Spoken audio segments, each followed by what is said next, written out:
আজ আমরা এসেছিলাম শরৎচন্দ্র চট্টোপাধ্যায়ের কুটিতে। এটা সম্পূর্ণ একটু আলাদা ভিডিও, এমন ভিডিও এর আগে কোনো দিন বানাইনি। তো প্রথমবার এসেছিলাম, তো ভাবলাম একবার কিছু ভিডিও করে রাখা যাক অ্যান্ড একটা ভ্লগ টাইপের বানানো যাক, তো সেই হিসাবেই করা।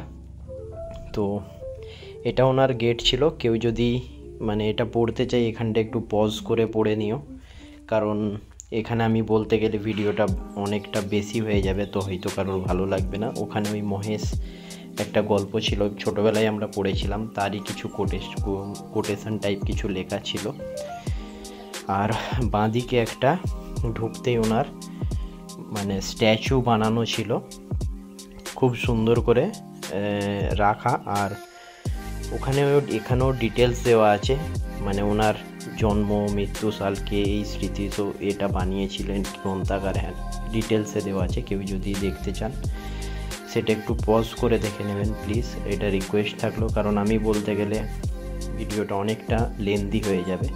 তো আমরা প্রথমেই এখানে ঢুকে দেখলাম একটা গাইড আছে, একটা যে সবাইকে বলে দিচ্ছিল কোন কোন রুমে কি থাকে। তো আমাদের শুরুতে ঢুকে সামনেটা দেখতে মন গেল না, আমরা ভাবি যে পিছন দিকে দেখে আসি পিছন দিকে কি ছিল। তো আমরা শুরুতেই পিছনে চলে গেছিলাম, যে দেখি সবাই তো সামনে ভিড় জমিয়েছে, যে পিছনে কি আছে দেখা যাক। তো সিম্পলি এসে দেখলাম খুব সুন্দর একটা আগেকার দিনের বাড়ি, সামনে পাঁচির দেওয়া ঘেরা, গাছ লাগানো, খুব সুন্দরভাবে পরিপাটি করে সাজানো আছে। তো তারপরে পিছন দিক থেকে আমরা সামনের দিকে এসে গেছিলাম। তো এসে এবারে আমরা ঘরের প্রত্যেকটা রুমের পরিদর্শন করব। তো এটা ছিল ওনার লেখার রুম, এখানে বসে উনি লিখতেন, যত ওনার বই আছে, নোভেল আছে, সব কিছু লিখতেন। আচ্ছা, এটা ওনার ছিলেন চিকিৎসালয়, যেটা অ্যাজ পার উনি যিনি গাইড ছিলেন তিনি আমাদেরকে বললেন এটাও ওনার চিকিৎসালয় ছিল, যেখানে চিকিৎসা করা হতো। আর সেটা সম্পূর্ণ হোমিওপ্যাথিক ছিল।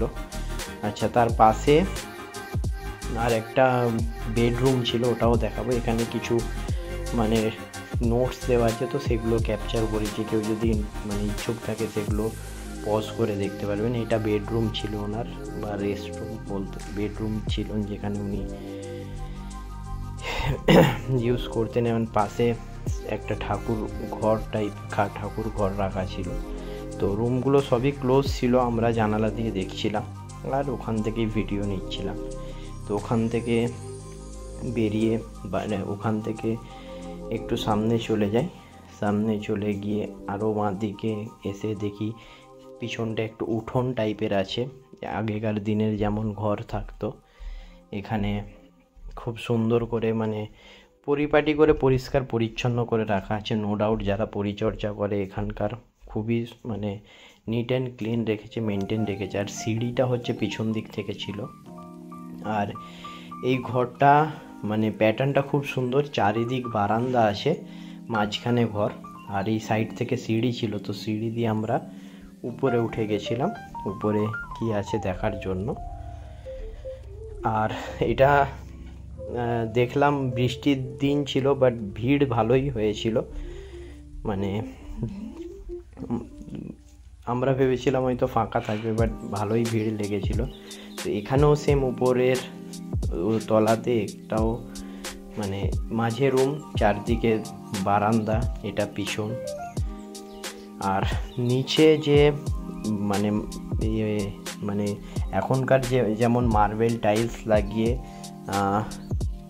শেপ দেওয়া হয়, তো ওনার দেখলাম এই মেঝেটা খুব সুন্দর, নর্মালি দিয়ে বানানো, হাতেরই বানানো। আর এখানে উপরেও দুটো বেডরুম ছিল। আর এই পাখির খাঁচাটা ছিল, এটা তো দেখেই মনে হচ্ছে এখনকার রাখা। এটাও একটা বেডরুম, যেটা উপরের তলায় ছিল। উপরের তলায় দুটো বেডরুম ছিল, নিচে একটা বেডরুম, একটা চিকিৎসালয়, আর একটা ওনার লেখার রুম ছিল। আর উনি পুজো করতেন ওই বেডরুমেরই একটা সাইডে, ঠাকুর রাখা ছিল, সেখানে উনি পুজো পাঠ করতেন। আর চারিদিকে মানে গাছপালা তো খুবই সুন্দর করে সাজানো, আর ওই দূরে দেখতে পাচ্ছেন ওখানে ওনার কিছু স্মৃতিসৌধ হিসাবে আছে, 3টে টোটাল ছিল। তো আবার ওখানে যখন বেরোনোর সময় ওটা দেখাবো। তো এখানে আমরা জাস্ট কিছু না, জাস্ট একবার রাউন্ড মারছিলাম চারদিক থেকে, একবার এদিক থেকে ওদিক, একবার ওদিক থেকে এদিক ঘুরতে থাকছিলাম। আর অ্যাকচুয়ালি ফিল আসছিল সেই পুরানো দিনের কথা। মানে আমরা বসে বসে ভাবছিলাম যে এখন হয়তো লাইট এসে গেছে, এখন হয়তো ইলেকট্রিসিটি এসে গেছে, সব কিছু আছে। এইটাই যদি পুরনো দিনে এই বাড়িতে কেমন ফিল ছিল, খুব বৃষ্টি বাদল দিনে সবই মানে চুপচাপ, একদম শান্ত, অন্ধকারে। এটা একটা মানে আলাদাই এই মানে কি বলবো এজ ছিল। আর এই মেঝেটা আমাকে খুব ভালো লেগেছিল, যে কমপ্লিটলি এটা হাতে বানানো, খুব সুন্দর করে বানিয়েছিল, যেটা এখন মার্বেলে মানুষ করছে।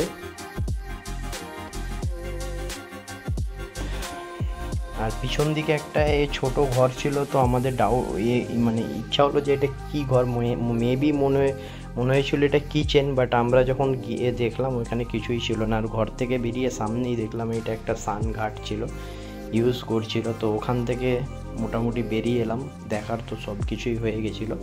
এখানে এসে দেখলাম এই যে বলছিলাম যে উপর থেকে যে 3টে স্মৃতিসৌধ দেখা যাচ্ছে, এটা 3টে রাখা ছিল, একটা তো ওনার ছিল, বাকি দুটো অতটা মানে ভালো করে নামটা দেখিনি। আপনারা যদি চান নিশ্চয়ই ভিজিট করে দেখবেন, আমি যদি সব বলে দিই তাহলে ভিজিট করার ইচ্ছা চলে যাবে। আর জায়গাটা সত্যি খুব সুন্দর। প্রথম তো মানে একটা আগেকার দিনের বাড়ি ঘরদোর, প্লাস ওনাকে যারা পড়েছেন, ওনাকে যারা ভালোবাসেন, ওনার যারা মানে ফলোয়ার্স আছেন, তারা গেলে আরও মানে ভালো করে সেই জায়গাগুলো দেখতে পারবে, প্লাস ফিল করতে পারবে। অ্যান্ড ওখান থেকে জাস্ট কিছুটা দূরে একটা নদী আছে, তো ওখানেই আমরা চলে যাচ্ছিলাম।